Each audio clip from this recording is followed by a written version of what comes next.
Vice Prime Minister of Ukraine.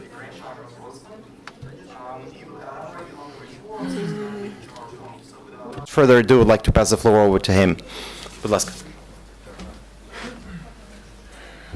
Доброго дня, шановні. Good afternoon, ladies and gentlemen. I'm very pleased to be here.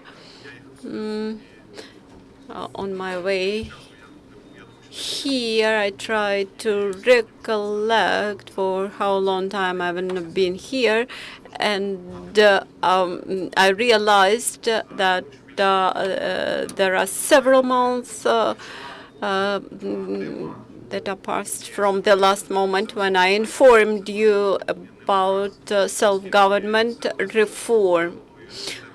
It is extremely crucial because it is the central reform which builds up the public administration in the country, and then on this base you can build up further reforms, political and social spheres. Having passed the concept of the self-government reform, we started preparation of the necessary laws. You know that in the inauguration speech, the president emphasized the importance of the self-government reform and the importance of the constitutional changes. I would like to underscore the importance of constitutional changes. In the past, many changes in the self-government reform were simply the cosmetic ones, and now there are several threats to speak much on the reform and to do nothing. And the second threat is to implement changes which are not changes, which are not profound. We have to change the base. That's why I believe that in the nearest future we may expect to get the draft of the Constitution or the draft of constitutional amendments. What is also important, it is important not simply to draft the laws, but also to pass these bills in the Parliament. And today, I would like to thank you to the Parliament that the first draft law on the cooperation of local communities was passed with the majority of votes of 299 votes, which gives us hope and grounded expectation that this year we will be able to pass all necessary legislation. The Parliament which we have today during its term, however this term can be,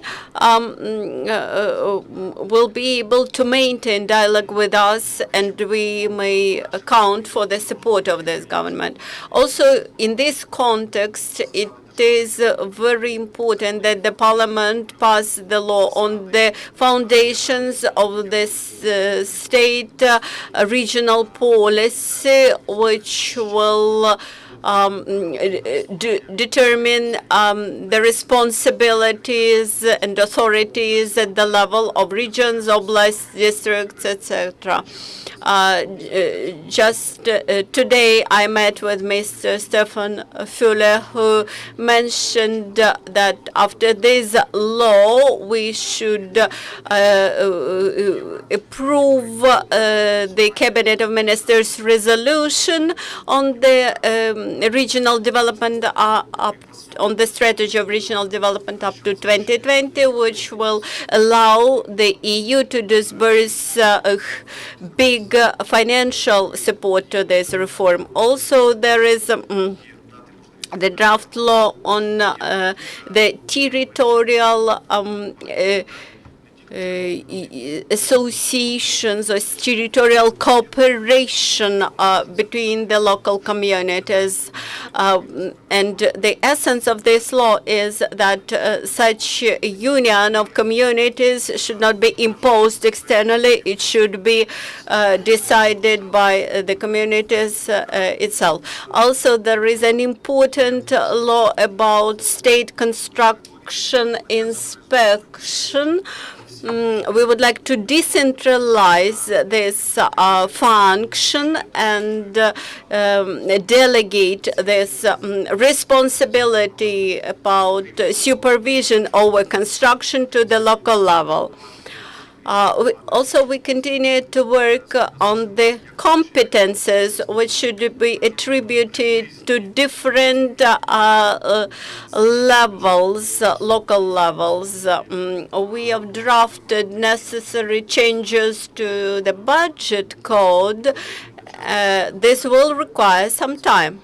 Actually, we managed to keep with our time schedule, which says that we should finish all with legislative amendments by the end of the year 2014 to start actual implementation of the reform in 2015. Also, we have an action plan which requires that each ministry by September should develop the ministerial plan for decentralization.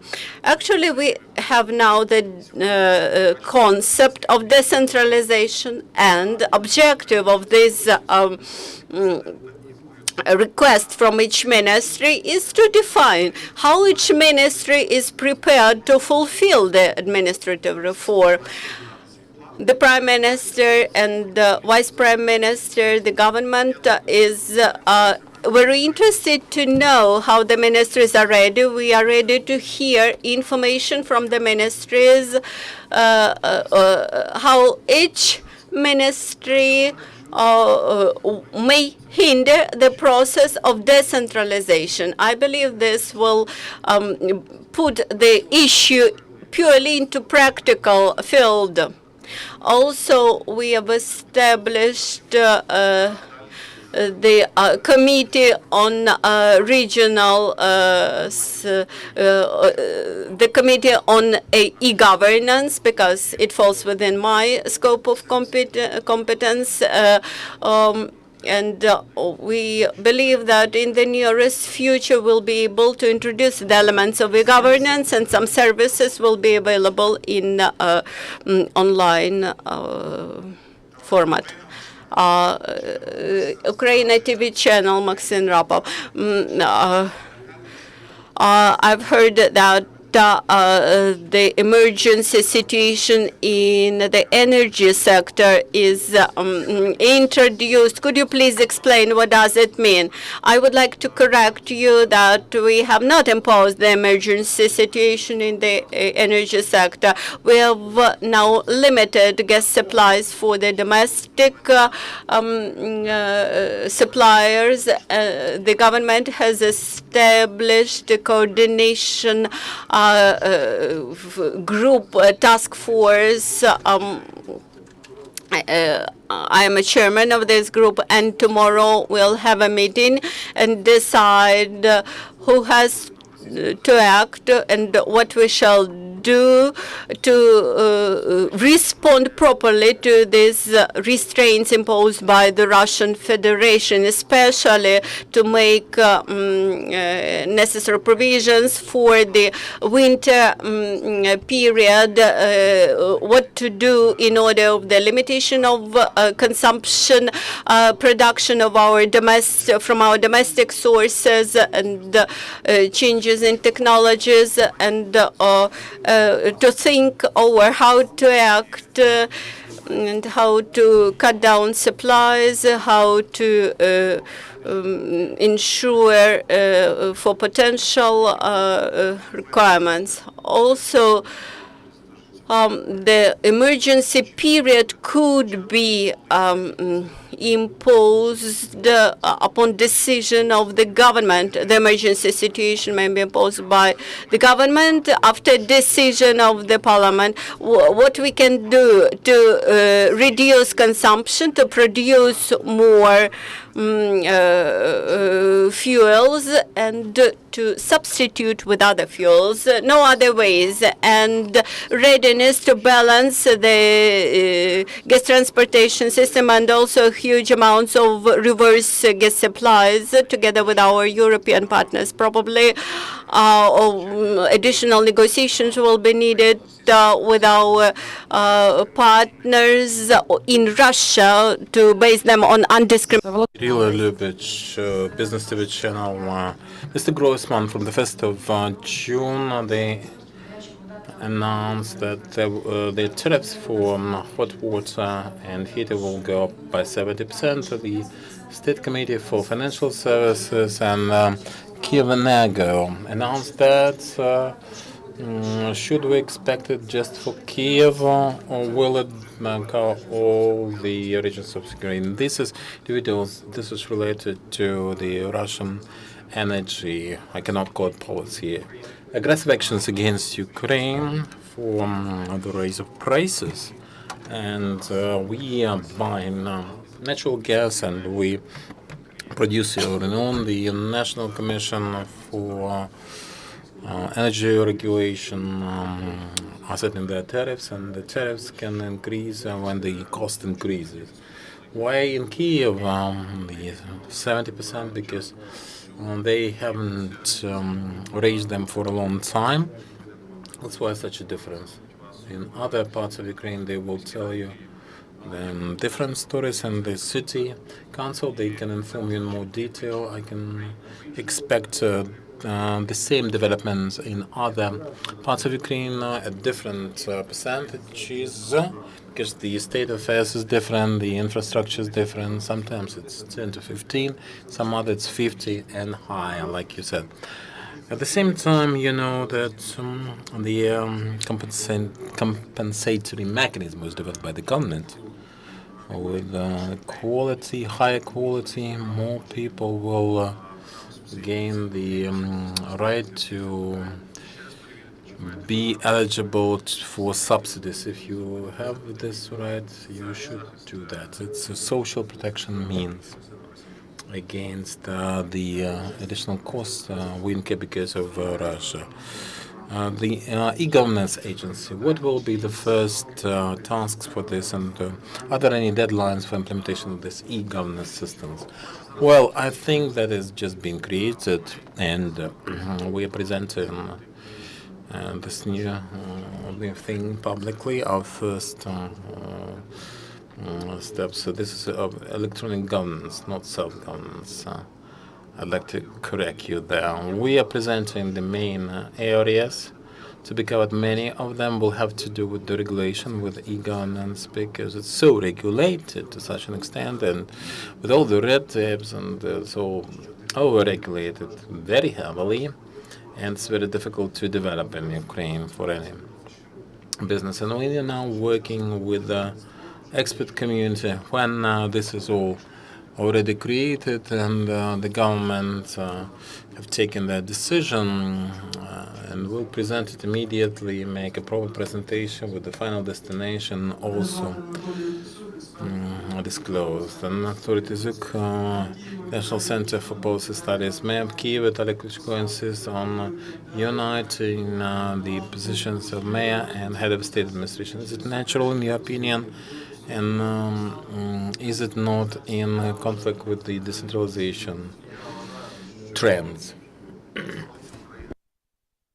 I think that the capital of Ukraine should have fully operational local self-governance without any interference on behalf of any state administration, public administration for that matter. And it's in our concept, it's in our action plan for decentralization, for this reform, that it's ubiquitous, self-governance should be ubiquitous, and it's also in control and observance of regulations should not just be united. I think we should remove this head of state administration position, and the mayor should enjoy instead all the powers.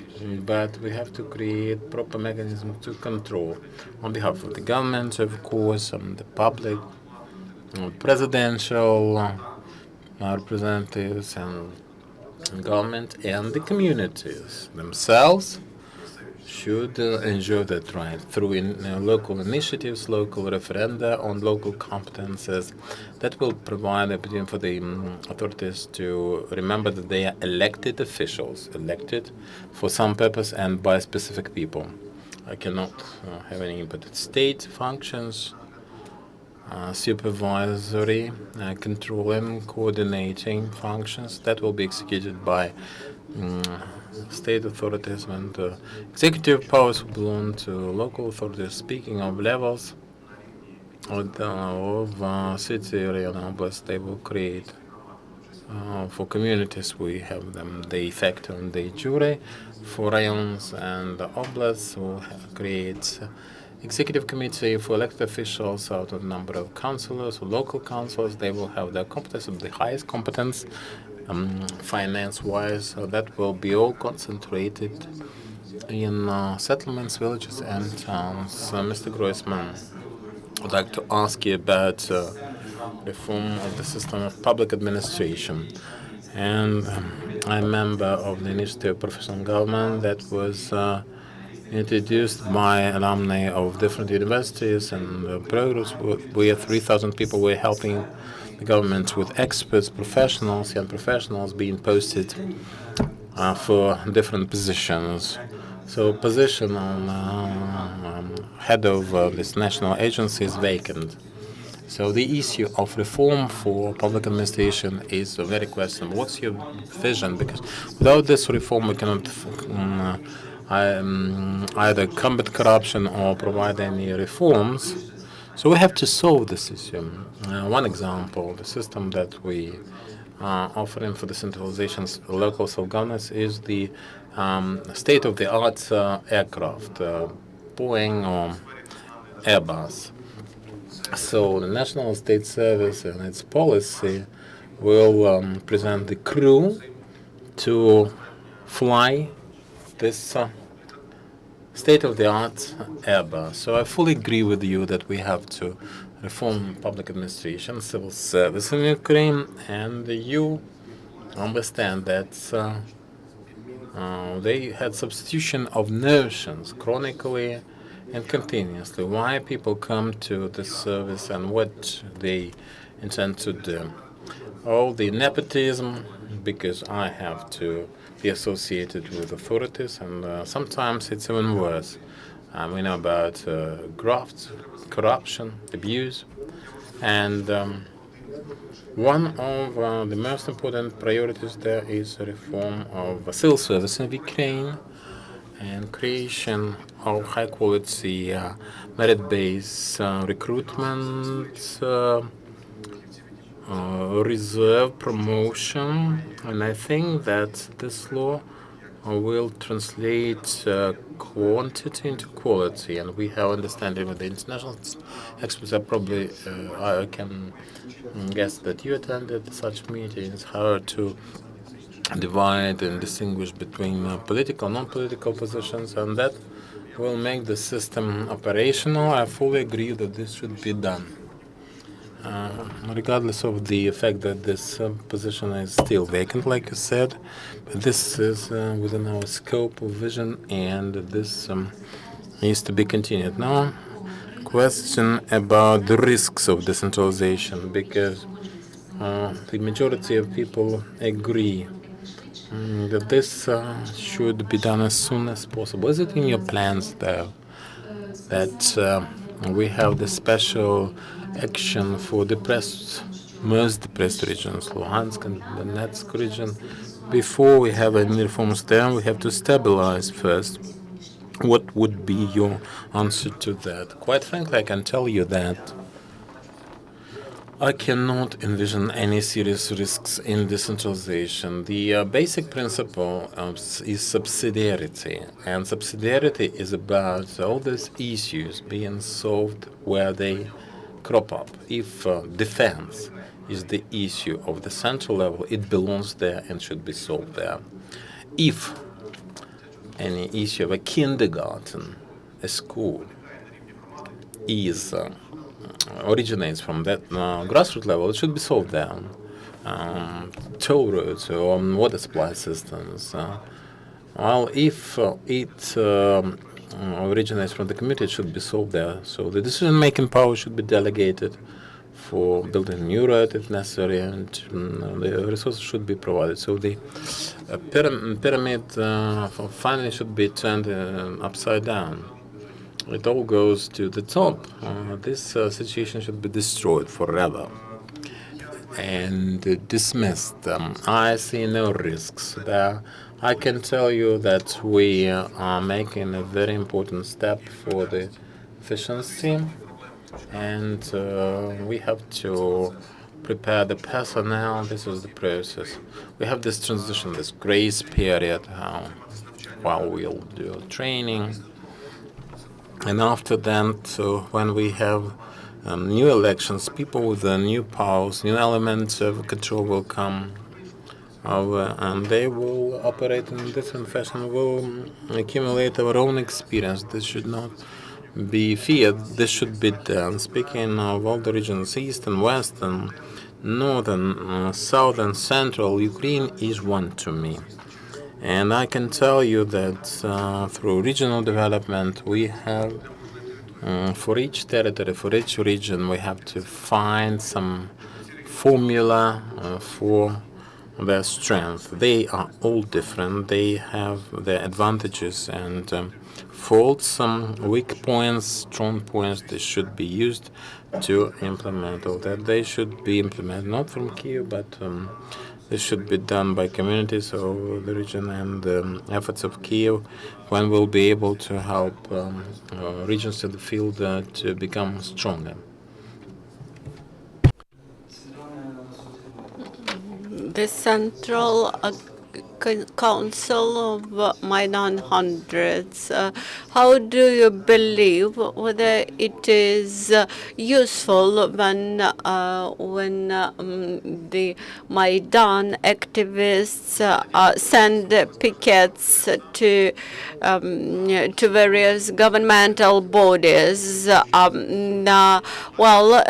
You may decide about usefulness yourself, but I believe it is very important to have some type of feedback and some type of dialogue with the government authorities. I do not think that when sending pickets, you always want to reach positive changes, and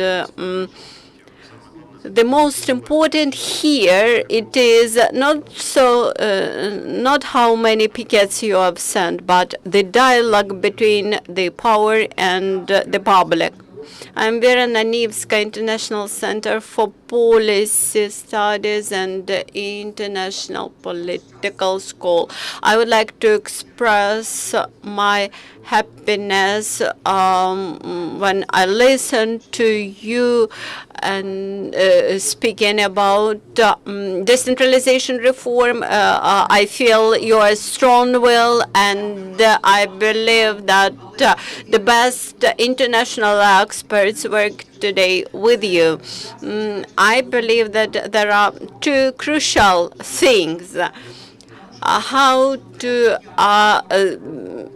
raise public awareness and understanding what you are doing and you want to do.